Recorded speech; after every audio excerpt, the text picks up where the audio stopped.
Ladies, how would you like to spend the weekend with 250 other female grapplers? Well, guess what? You can do just that. Check out rollmodelswanted.com. That's ROLL modelswanted.com and use code CHOKE50 for $50 off your 2026 Role Model Women's Only Grappling Camp in Indianapolis, Indiana, running July 10th through 12th, 2026, put on by our friend AJ Klingerman and the crew over there. Oh, I lost my train of thought. Sorry, I'm a little nervous talking to you and I don't know why. I'm so Just a girl. sorry. Really, don't worry. I'm like, anyways, okay, where was I going? I'm Jen. And I'm Mel. Welcome to Chokeholds and Chill. Today, I'm sitting down with someone who has quietly, and then not so quietly, built one of the most respected women's communities in Jiu Jitsu while also becoming a high-level competitor in record time. Beatrice Jin began training in 2018 after moving to Northern Virginia for a career in journalism. She needed something grounding, something challenging, and something that felt like hers in a brand new city. 6 years after that, she earned her black belt. And since then, she's been known not just for her competition results, but her dedication to running women's open mats and creating real opportunity for women in the sport of jiu-jitsu. Beatrice, welcome. Thank you so much for having me. I feel so honored to be introduced without any reference to my meme making, because I feel like that's like part of my brand now, but Yeah. it's not like a skill based thing necessarily. So thank you so much for acknowledging my contribution to the community. Yes, of course. And that's why we have this podcast. Is our intent is to grow the community of jiu-jitsu, specifically with women, and being able to have somebody like you who, yes, you do a lot of social media content, but it is to build a community. And it's not a focus on just being fun, right? Totally, yes. Yes. So would you back up a little bit and tell us as much or as little as you'd like about your beginning life leading up to moving cities and finding jiu-jitsu? Yeah, so actually, it was just almost exactly 8 years ago.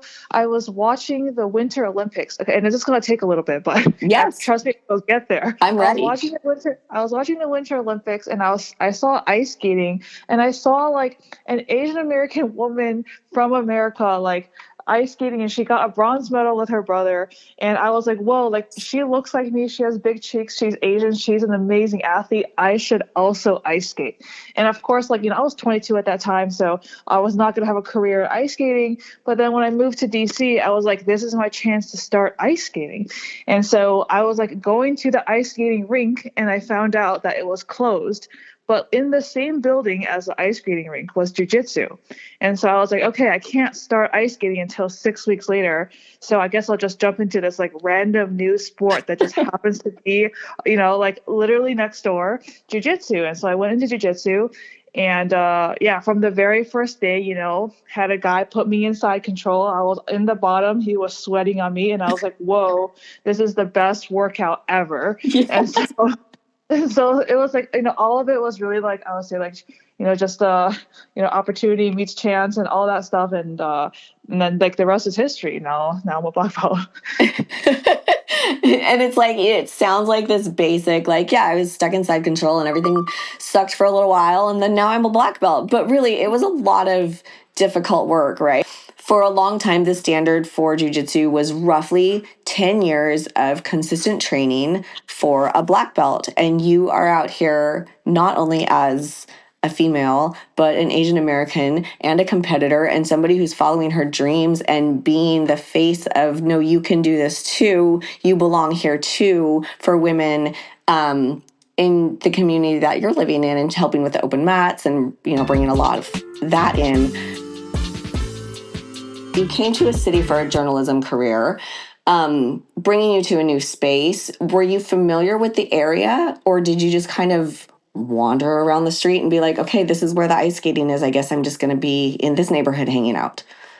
Yeah, no. So I moved to the Arlington like area for an internship in DC, and I knew nobody in the area. I had Mhm. one friend who was gonna be there for like 3 months, and I knew she was gonna leave. So it was just a completely new community. And for me, I played badminton like kind of competitively, like nowhere near the level of jiu-jitsu right now, but Sure. I played competitively, and that's like how I made friends. And I found it like really hard to make friends.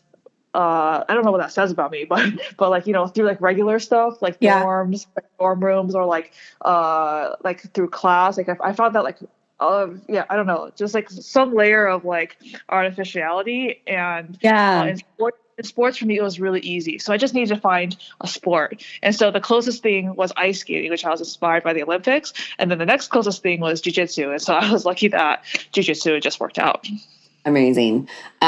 Do you find that it's ironic that we are currently watching the Winter Olympics ice skating and watching the women just come back and dominate right now? Yeah, no, I mean that like that. I feel like that's why it's so top of mind for me, because Alyssa Liu just won like gold Yes. in free skate, and I was like, whoa, like full circle, like Asian American girl like who wins gold inspires all. And so Yes. I think she's such a badass. My father-in-law and I were talking about her today. He didn't know her name, and he's like, this girl, and he's like, she has two different colored hairs, and she's such a good skater, and she just like looks beautiful out there. And I was like, oh, I know exactly what you're talking about. And I was like, she's great. So I love that this is all happening at the same time. It's kind of like full circle right now, right? yeah, her story like resonated with me so much, because I felt like Hmm. Brianna St. Marie. I mean, of course you Yeah, know Brianna St. I know who she Brianna. is. I don't know her, but yes. And she, I remember like she won the crown, and her like post interview speech was so similar. She was just like, like I had so much positive self talk, and Yeah, I was just focused on having fun and being joyful and being surrounded by people who like loved and supported me. yeah, And like like Sarah Gaval's like Instagram tagline or whatever is like, a happy fighter is a dangerous fighter. Like yes. I really feel like that like that's like the ethos that like the world really needs. And so yeah, it's just amazing to like witness. I think that's kind of like what brought me into jujitsu. I went to a competition and I watched the way that women treated each other. And I'd never seen anything like it. It was just so fucking rad to be like, she just got her ass handed to her and they're like hugging Matt's side and like, thank you so much for showing up today. And I'd never seen something like that before with women. It was just really cool. I think it's why I'm still here. Yeah, definitely. Yeah, I can't tell you how many times I've like messaged my opponents being like, hey, like I'm gonna fly to your city, are you gonna be there, because I really want you to be there so we can fight. Yes. It's difficult to find matches, isn't it? Yeah, yeah, Yeah. definitely. Especially competing as much as you do, because you just did back to back over a weekend, right? I did, and yeah, honestly, for that exact same reason, I was like, oh, like we're gonna have like a full podium of women. So Hmm. that's not even like that's not like that was three opponents in one of the in Miami, and then two opponents in Atlanta. So it's like not even that many, but like it was enough to have a full podium. And I was like, oh wow, like I can't pass this up. I gotta go. Yeah, for sure. Let's talk about your road to black belt. Do you think, I guess, what do you think caused your progress or allowed you to progress at such a quick pace? Was it your training, your competition, or is it just you as an athlete and a person? There's probably a bunch of factors. I think, like a big thing is just like the gym environment. I had a coach who was like super, super concerned with like injury prevention, Mm, and he has this analogy which is a little bit morbid, but come along with the ride for me. So bring it, like, yes. he would say like you're on a train, and your train represents your like athletic journey, right? And if you get injured, you're going to get knocked off that train, and that train is going to keep going. So all the people who are on that train are just going to surpass you. And then like you can always get on another train, but that train is going later. And Yeah. it's not can't catch up, because there's plenty of people who come back from catastrophic injuries, and plenty of people who come back after pregnancy and having kids and stuff like that. But like it's going to be very, very hard to do that. So no matter like what you do, you've got to like uh stay healthy, you know? And so like I took that like pretty seriously. Like I train a lot, obviously, but I'm always like super careful to like not be catastrophically injured. I would rather lose than be catastrophically injured. And I hope that's an obvious statement, but like that's not true for everybody. Our gym is like really big on training with people your same size. You know, if it means that you're going to train with the same person for 4 rounds instead of training with 4 different people, like that's what we do, you know, because it's like the sustainability of being able to be consistent was more important than like really anything else. Like I've like rarely trained with people who are more than 30 pounds, to be honestly, especially not men. Not that there's anything wrong with that. It was just like for us, we felt like that was the fastest way for technical development and also the safest way. That's really interesting. Yeah. Yeah, that was a big thing. And also, it's definitely a privilege because I feel like not all gyms like have that available. You know, you need to have enough training partners to be able to train with people your same size. Yeah. Because, you know, you heard the story. You know, I'm the only woman in the gym, or I'm the smallest person in my gym, and you know, like what do I do, right? So, yeah, there was that, and then also like I do think like I'm like a pretty like achievement and like external validation oriented person. Yeah. I love external validation, love like winning. So I think I've always been like motivated by that, as well as like just like wanting to be better, a better version of myself every day. I love that. And I also think like there is a different, like the longer I do this, and I said it before, there's a different kind of person when I speak to people who are competitors and I speak to people who are winners. It's 2 different conversations. Mm-hmm. You can win at competition, but when your full mindset and every goal that you have is just to be better and be the winner, it's just a different breed of person. It's really a mental stamina or a mental thing that I think not everybody is gifted with. So it's been fun to kind of watch people that are winners just push. And like, it's an interesting thing. It's the same formula, I feel like, for most of them. Oh, what do you think like the formula is? I feel like the formula is, first of all, I think it starts with mindset. I think the mindset is key. And then being realistic about your physical ability and not going in with any sort of, you know, delusional expectations. And then you also need a factor of like, you have to be the kind of person that you find validation in actually winning. Like I'm the kind of person that I want to be competitive, but it's with myself. And if I lose, it's okay. It doesn't really bother me. It's fine. Mm-hmm. It's a different mindset, right? Like I can't put myself in your shoes because I don't know what it feels like to be the kind of person that's a winner. You know what I mean? Mentally. Yeah, that makes sense. Yeah. I've heard a lot of like high performing people. It's like they don't even like winning that much. It's just like they hate losing. Yes. Like what motivates them to not lose. Like my coach even sometimes tells me, I don't know if this helps me or not, but he always he says like you don't necessarily have to win. You just like have to not lose, and then you win. Sometimes that's what you need, especially if it's like a close match or you're like, you know, like you're going against someone you feel like that's like a lot better than you. Then, you know, the focus can sometimes be like, how can I like neutralize their attacks before I get to my game? Right. What are some things that you use to neutralize being a smaller person? Oh, is that a question? Yeah. Okay. Yeah. Well, honestly, you know, I'm usually not like, I'm a very medium person. I feel like in general, like size wise, okay. Like I feel I'm like at the middle of the bell curve of women. So because I train with a lot of women, I'm like either like a little bit smaller than them or like a little bit bigger than them or the same size. You know what I mean? But if I train with men, usually I try to like focus on the legs. I'm like really big on leg locks. Nice. I just feel like, you know, anyone can have tight elbows and they can ball up in side control and just, you know, have those T-Rex arms. But pretty much no matter what, no one's going to just glue their knees together. You know, their legs are always going to be separated. And so like, no matter how big they are or how strong they are, they're going to have their legs, you know, either in the air or apart. And so therefore they're like that their leg is like available for attack. So like I'm pretty big on leg locks. And then in general, I feel like with big people, I like playing like X guards. So like having 2 lower body frames underneath them. I feel like really helps me like support their weight, as opposed to like outside guards like De La Hiva or I don't even no guards come to mind right now. Yeah. But like yeah, I feel like those are a little bit easier to like squish as opposed to like X and single leg X and like butterfly. Definitely. Yeah, I would agree with that. What do you think draws you to competition? Is it testing yourself or testing the sport?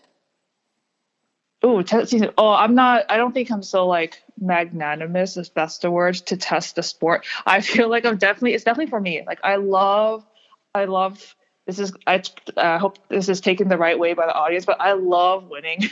I love like, Yeah. able to like just prove to myself that I can be successful. Like when I grew up doing badminton, I was told like multiple times by multiple people that like, I'm not an athlete, I'm a student, focused on Oh, studying. So I probably, if I talked about this in therapy, I'd probably be like, probably have a chip on my shoulder, and like my whole life is going to be about like proving that I can be an athlete. On top of that, like proving that like we can like always improve our skills. We can always become a better person through competition. what has competing taught you that regular training couldn't or has not yet? Oh, I think that competition is really scary because you're putting yourself out there, especially at adult black belt. Like the IBJJF records all of your matches, and then they'll post them on YouTube. And it like I think all of the finals matches of every open is posted on YouTube at some point, unless like for some reason like someone who's like running the camera forgets, right? So like Yeah. I just my first black belt competition, I won a match like really dominantly, and I was so proud. I was like, I can't wait for IBJJF to post it. And then they didn't post it because of the semis. Oh, And then no. they posted the finals match where I lost to Jenna Libre by by armbar in 9 seconds, and that went like super viral. Like Of everywhere viral. course. So Of course. like 5 million views, like something crazy. And so like I mean, obviously like for most people, competition isn't that public, but it's still like a public act, like put yourself out there. All your friends and family could watch if they wanted to. All your teammates are like, know that you're competing pretty much most of the time. And so I think like being able to just like be under that pressure, I think is like, it's just not replicable in training. Yeah. And there's wrong with people who like don't want to compete, but I think competing offers the opportunity to feel like scared and under pressure. And if you find that you can end up performing under that, I think that's like something to be really proud of, whether you win or you lose, as long as you're like proud of your performance. It's like an irreplicable feeling. Do you think that because you earned your black belt quickly, competing at the highest levels, do you think that there's more pressure on you, or are you seeing the trend that this, it's not really been that much of a difference? You're able to compete, you're winning, so you're doing well, you're holding your own up there. Is there more pressure because you got your belt quickly? I think in the beginning, like in the first 6 months of black belt, I felt a little bit of pressure because I got a few comments that were like, "Oh, like you only got your black belt in 6 years. It was too fast. No, like it doesn't matter how many competitions you won at brown belt. Like no one should get it that fast. That kind of stuff." But honestly, like I think probably I won like at least half the tournaments I entered or like did really well, and so I guess like. I think that pressure comes in some form at all times. And black belt, of course, is like definitely a little bit more. Mm-hmm. But like I think most people who compete, they kind of like understand like where you're coming from. And also most people who compete, you'll see like a lot of even like masters competitors get their black belts in like 6 or 7 years. Yeah. Definitely not the only one. There's plenty. Like, maybe I shouldn't name them, but like, I've competed with people who've like risen up just as fast. So Yeah. I think it's not really a matter of like the years you've been training, although sometimes that matters. I think it's mostly like the quality and the intent of training, Mm-hmm. and then like like there's so many things go into like what makes an athlete, right? Like sports or mentality like you were talking about. So I think like now I don't feel too much pressure because of my timeline. And then you've been consistently competing at black belt this is your second season, correct, with the IBJJF? Yeah. What other major tournaments are you planning to do this year? Right now, I'm really focused on the gi. So I really want to do well at the Pan Americans, which is like 1 month, and then take my shot at Worlds.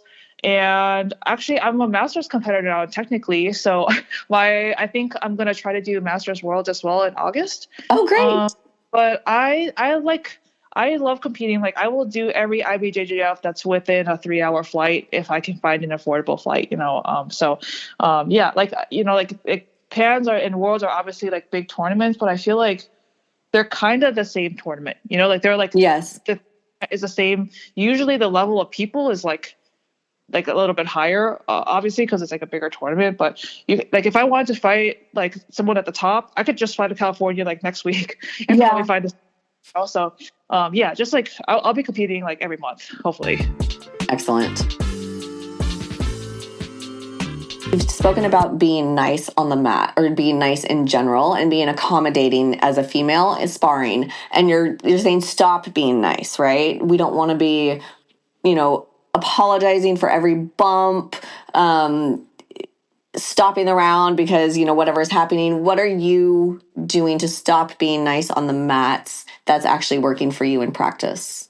Oh, that's okay. That's so funny. Okay, first, to any listeners, the reason why I feel like I'm being asked this question is because I had 2 podcast episodes with BJJ mental models about stop being nice. Yes. And Steve like designated me as like the stop being nice person, even though I really feel like I'm a nice person. But I do think there are some ways that I train that are like less nice than usual that maybe like I can offer. So with that context, whenever I hear someone say sorry to me when we're training, I always joke with them. I'm like, we get 3 sorries today and that's it. And then no more apologizing. Yes. And then usually like you'll see like people start to like stop themselves. I would say like for me, especially with our women's open mats where we get like people who from different academies with different expectations of roles, I've like very explicitly or deliberately branded the open mat to be a competitive open mat, right? It's like 10 rounds, it's 45 seconds in between. You have to have 1 year of experience. You should really be a blue belt, honestly, if you're coming, because like no one is gonna like sit down and teach you like what they just did to you. We're just gonna keep rolling. Yeah. And I think honestly that helps us because then we all come in with the same mentality. And now if we like bump each other a little bit here and there, we know it's because we're just trying to train hard and there's no like intention of injury at all. It's just that we're trying to get the rounds closest to competition as possible, but in the safest way possible. I think, yeah, that would be like the biggest thing. I would say like with beginners, it's a little bit harder. Like regular class that I'm teaching, that's when like we really have to be like, hey, like it's okay, you can try to choke me out, like that's just like a learning process. And I feel like putting like a little bit, like not going hard with them, but like not giving positions back, I would say is a big one. Like I never like try to submit anybody as fast as I can, but I try never to give a position back so they understand like the consequence of their mistakes. Then yeah, and then what was I going to say about this? Yeah, and then just reminding them that this is supposed to be like kind of a fight, so like they can like act accordingly. Yeah, and I think that's super important. I think I almost cracked my nose this morning. I was wrestling with one of the younger children. He's like in his 20s. He's fine. But he shot and I went to like sprawl on it. Well, then he decided he was going to come back up and not finish his shot and try to switch it up for an underhook. And we almost went like forehead to nose. And God. Yeah, it was terrible, but it was fine because both of us were like aware enough and nobody's apologizing, right? We're just moving through this. But then I get, the newer people will come in and it's like, yes, like go ahead. Like you're not going to hurt me. Use your head. You can put your hand on my face. Like, I don't care. like, I don't know. I think we need to keep working towards that, like be kind and respectful in jiu-jitsu, but also like, you're right. This is a fight and it is important that, especially if people are using it for self-defense, that you do allow that aspect of it to come through. Yeah, absolutely. Like, I definitely think, like, especially if women are training with women, I'm a big I don't know if fan's the right word. I'm a big proponent of, like, women, they should just use all their strength with other women because that's, like, the only that you're going to know for sure if it's working, because if most of the time when we spar with men, like the men will like hold back a little bit. Like I would say like some of my best training partners, they're like, oh, I'm just pretending to be a 135-pound woman, which I really appreciate about it, but then it's not really fair for me to like go 100% if they're not going to go 100%. So I feel like with women, if we can just find the environment where we can both fight as hard as we can, but also like, just take care of each other and be like wary of injuries. I think it's best for like skill development. So let's transition into the women's open mats that you have brought to your area. You have a huge commitment to them. You wanted to build a space and a community. What is the most important thing to you about running women's open mats? The biggest thing is just like having a space for hard training. A big thing that I feel like I noticed no matter like where I went was that whenever a new woman joins a gym, the existing woman in the gym is always like kind of like socially expected to help that new woman. Yeah. And there's nothing wrong with that at all. But I think that sometimes if there's not too many women in a gym, they'll feel like the burden of, oh man, I have to keep taking care of these new women and I don't get to train for myself, right? Like that's like a very common, you'll see it all over Reddit, all over anywhere. Like my open mat, I just want it to be like, I mean, we're all like pretty social and we eat afterwards, but when we're training, we're like training hard. And there's like, I really try to tell people like, hey, like, let's not like talk too much on the sidelines. Let's like not even like coach too much on the sidelines or like even like cheer each other on, just like focus on ourselves to train. So whether there's 5 people or whether there's 30 people on the mat, like the vibe, I try to keep the vibe the same. So that's been good. And then the other thing is just consistency. I think like there are very few people I know in any aspect of life who like would willingly give up their Friday and their Sunday every week, every year for the lives, really perpetually, to run before it was free, now it's like a $10 drop-in, but like essentially a free or like very low cost open mat.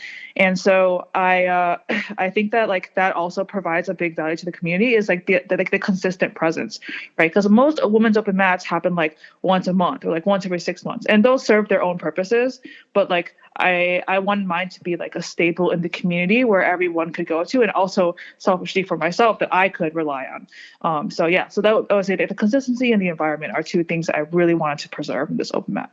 I love that. Have you seen shifts in the confidence of the women that are training, or technical growth, or they're just badasses, just getting better every day? Yeah, no, they definitely arrived as badasses. I can't take credit for any of them. I've heard multiple people tell me, like, this is one of the best trainings of my week. Like, I wish I lived closer so that I could train here, like, more with like all these women. I just think like a lot of people feel like they can be themselves at this open mat because a lot of them are competitors and they want those hard rounds and they just don't want to answer or ask any questions, just to like go. Yeah. Our open mat, I just finished it today and I was the only woman and they were all white belts. Oh, we had 1 blue belt come in later. And I'm half the size of the smallest guy. Not half, but like he's got 30, 40 pounds on me. So today's open mat was Jenn and the men, and all of the women are running. They all went to the college to do a self-defense for the girls going to spring break. So I can't complain too much today, but I'm seeing communities start to like spread out a little bit within Jiu Jitsu, and open mats are getting super popular throughout the areas, especially in bigger cities. Do you think that being one of the people that gets to run these great open mats, does that give you any edge to your game personally, other than just more time on the mat? Yes, I definitely I love cross training with these women. I think it's so clear like which academy they come from just from like their style. Most part, I think it's like not to call anyone specifically, but yeah, I think it's amazing just to experience all of that. Like I don't know, like my school plays like a lot of De La Hiva, other schools might play a lot of like 50-50 single guards, K guard, whatever it is. So it's great, and especially like now that I'm like competing like a lot, whenever I study my opponents, I feel like probably like 95% of the time, I'm able to find another woman that I already train with who has their style. And so I'll try to get like extra rounds with them. And, I feel like that in itself is a huge privilege. It's like, oh, like this person likes stack passing. I'm just going to go with, the person I know who likes stack passing, who was also like near my size and level. So it's like, it's great. Like, I think. Let's see. I want to shift a little bit to the summer plans. You have just been announced to be one of the coaches at the Role Models Base Camp in Indianapolis, Indiana, July 10th through 12th with AJ Klingerman and crew. How did that come to be?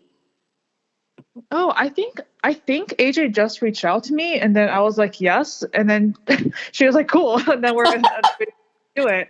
I mean, like, I had heard camp for a while. Like I think I've seen it like almost every year on Facebook. So I knew it was like a really big camp as well, which is very exciting. I feel like I've done a couple seminars, but I think that most people in the room was like 50 or 60, and I know Role Models is like way bigger than that. Yeah. So that's very exciting. And also, I'm from the Midwest. Like I grew up in Naperville, next to Chicago. So it's just like it's nice to like go back to Midwest, even though I know Indianapolis is technically not Chicago. But Right. Of course. That's fun. What is some of the focus that have you started thinking about what you might be focusing on out there? Yeah, I think like my unique offering would probably be like the guard, so like De La Riva and X guard and a little bit of 50-50. Awesome. And then I also think like submission wise, I definitely would specialize more in leg locks, so like foot locks and knee bars from the De La Riva, X guard, and 50-50. I would say that's like kind of like my bread and butter right now, and I've been developing that for like at least since black belt, and so I feel really good about that. I think like 50% of all submissions I got in competition since brown belt were knee bars. So maybe I'll probably show a knee bar here or there. Yes. Yeah. I'm probably along those lines. Okay, that's awesome. Mallory and I will be there, so I'm excited. I have not been to a lot of places in the Midwest, so I don't know a lot about it. But I'm excited to learn from you and everybody else out there. You said this is your first time attending the Role Models Camp? Yeah, first time. Awesome. And then have you trained with AJ previously or anybody at one of her schools or her school? I don't think so. We might have run into each other because I've done like the Indie Open a couple times, but okay. I haven't. I don't think I have. Journalism has nothing to do with jiu-jitsu, right? No, it has nothing. I wrote a few articles for Flow Grappling, and then I had like a newsletter based on like data that I like wrote for a little bit, but nothing. So as far as like being a journalist and learning to tell your story and tell other people's stories by observation and analysis, do you think that having that sort of mindset of being able to like step back and tell a story has helped your jiu-jitsu? No. Not one bit. It has like zero overlap. I just like I mean, I'm not working at like my journalism job anymore, so I guess I can say this, but like I would just like spend all the time I was working thinking about jiu-jitsu, and it translated zero amount to like what I was coding or writing, because I was working in politics, so we were like, around like elections and like presidents and like that kind of stuff. I mean, I guess it's kind of intertwined because of like culture, but like no, not really. I think storytelling helps me like do like social media and like reels and stuff like that, but not jiu-jitsu skill development. Nice. Okay, let's go back to community and leadership and responsibility. So as a black belt, do you feel a different kind of responsibility to the community now that you did not before, or have you always felt that you wanted to build this community? Oh, I definitely always wanted to build this community, especially the open mats, because I was running those since purple belt, and I feel like probably most of the girls, at least like 80% of the women who are like are training in this area, were like extremely friendly with each other. There's not a lot of like this person is better than this person or whatever like that. But as a black belt, like I feel like I feel more responsibility because I also started working at my gym more. So I went from teaching like 2 or 3 classes to teaching, I think it's like 11 now, or maybe more than that. teach like 5 kids classes as well. Because of the teaching, I feel like a really big responsibility to study and also to know my students really well, to have like a really clear curriculum and something that's useful for big people and small people and hobbyists and competitors, and then have like the correct class tempo and pace. And then with kids, it's like, man, like I just never ever want to mess up with kids class, because it's just like, it's hard. I don't know. I just feel like kids are so innocent, like they don't deserve any sort of like negativity when they're here for martial arts and for fun and just to learn something. So I do feel a lot of pressure to like run a good kids program as well. You've said that you didn't like. I think I saw something that you said like this year or last year. You learned to love the kids class, like love teaching the kids class. Yeah, I think, so I was teaching it like on and off for like several years, since like 2021, like since I was a blue belt at least. So like even before 2021. But it was just like once a week, maybe twice a week. And I do feel like when it's like around that, frequency, it's hard to develop like a relationship with kids. Yeah. And like the most important part of running a kids program is like having a good relationship with the kids, right? Where they trust you, they want to listen to you, they're excited to see you, and you're excited to see them. So I feel like because I upped the frequency of teaching and I kind of like took full ownership of at least the Jiu Jitsu program, like that's why like I also started liking it, because now I'm like, oh, like my little friends are coming and we're gonna do like mountain escapes or whatever it is. Oh, that's so cute. What age are you teaching? Is it all ages? I have a 5 to 7 program and then an 8 to 12 program. Oh, that's good. So then they get passed off to the teens class? And then we don't have any teens yet, actually. We have a couple who are in the adults, but I think our couple oldest are like 12, but most of them are like 8 to 10. So it'll be a couple years, yeah.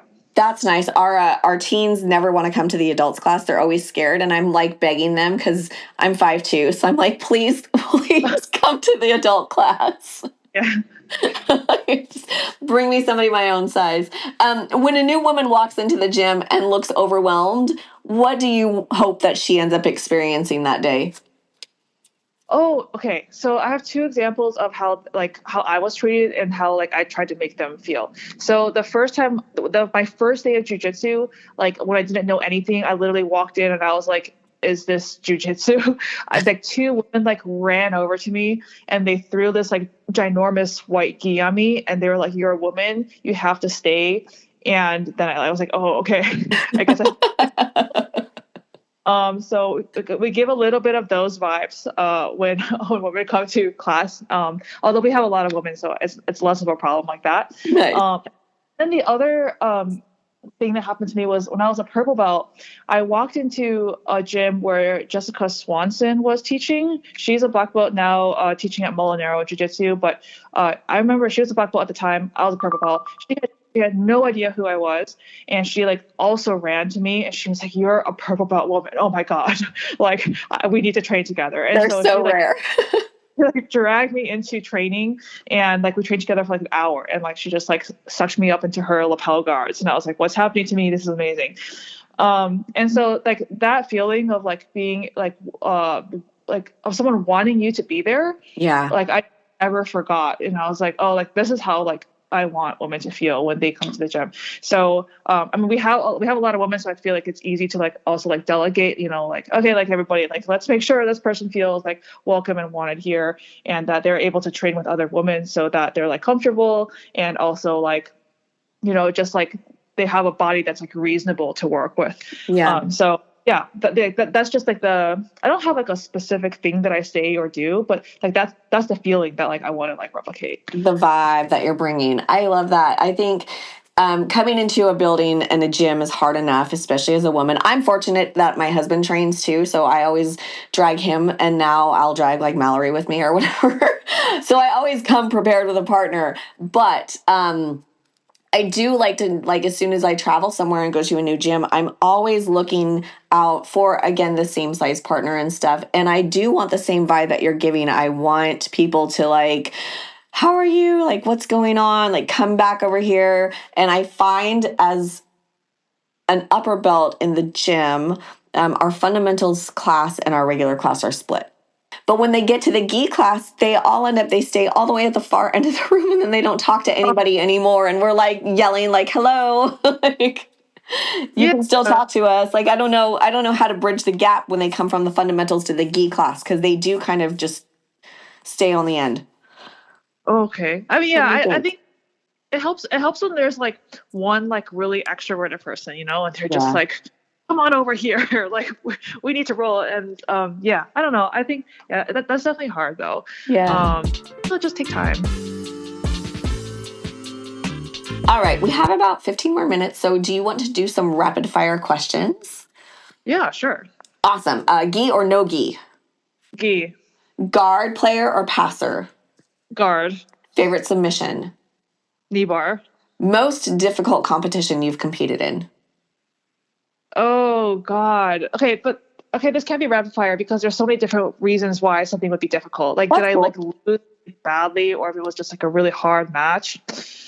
I would say gi pans and no gi euros last year were both really hard for me because I lost both my open class and weight class matches, both by like all 4 matches by submission. And it was very like just a hard day, you know. But you know, losing is part of the journey. Definitely. Something you wish more women knew before their first competition? First competition.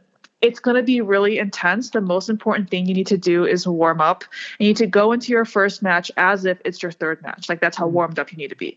Otherwise, you're going to have an adrenaline dump after your first match. And anyone can get through one match, but not a lot of people can get through their second match. So plan for your second match. That's huge. I've never heard anybody describe it like that. So thank you. I will take that into coaching. What separates a hobbyist mindset from a competitor mindset? Oh, I think usually it's just intentionality. In terms of every position, most competitors, I would imagine, I mean, just speaking as a competitor, I feel like they just don't want to lose any part of the position. Like, you don't give anything, whether it's a grip or an inch or like an off balance. And I think if you're a hobbyist, you can maybe like afford that. But this is not rapid fire, so sorry. No, don't be sorry at all. As a competitor, like, you have to teach your brain to like do the good and right things automatically, or it's going to in those like small seconds. And if the stakes are not that high, then it doesn't matter. But in a competition, the stakes are high, and so I think that's the difference when we train. One word to describe your black belt so far. Ooh, one word. I know, right? Okay, give me 3. Oh my God. Okay, let's do. Okay, it's long because I have an A2, even though I'm an A1. But I just love my A2 belt so much. Okay, it's long. I love it. Okay, let's see. Super fight tomorrow. What's your walkout song? Oh my God. Okay, if I wanted to be tough, it would be like one of those like Connor Price songs about the haters, but I don't know like the song off the top of my head. But if I wanted to be like fun and just happy, I would just do like K-pop, like Golden. Yes, I freaking love that. I was coaching like last month, it was January, yeah. And 2 of the little girls that were in like the 6-year-old division, they were standing mat side and listening to Golden on someone's phone, singing it to each other like at the top of their lungs, and then they passed the phone off and went on the mat and just beat the shit out of each other. That's amazing. It was so great. It was like this. It's like everything that you hope the sport is, right? Yeah, that album has changed lives for sure. Yeah, for sure. So, Beatrice, what you've built isn't just a resume, it is a ripple effect. You moved to a new city looking for something grounding and a new sport, and you've grounded a lot of other women in this sport. Where can people follow you? Where can they support your women's open mats? And where can they watch what you do next? You can find me on Instagram. My handle is Barambozo. That's Barambolo with a Z instead of an L. I host an open mat. The handle for the open mat is DMB Women's BJJ. And then I teach at Kogan Academy. I run/own kind of the academy with my partner, KOGAION _ academy in Arlington, Virginia. So I teach there at least 11 times a week, I think. So, anytime you want to train or drop by, definitely come by. And then, I usually compete in IBJJF. Maybe I'll do a couple super fights or no-gi events here and there, but my big focus is on IBJJF. So if you follow that and if you follow my Instagram, you will see me there. Amazing. Thank you so much for sitting down with us today, or with me today. And I'm very excited to meet you this summer in July, and I look forward to seeing everything that you continue to do. Thank you. I can't wait for July. I will see you then. It's going to be awesome. Thank you. Have a great day. You too. Bye-bye. Bye. Don't forget to like, subscribe, and share. Check us out on Instagram at Chokeholds and Chill Pod, or shoot us a message at chokeholdsandchillpod@gmail.com. Today's episode is sponsored by Mil Usos Skincare and Limitless Tape.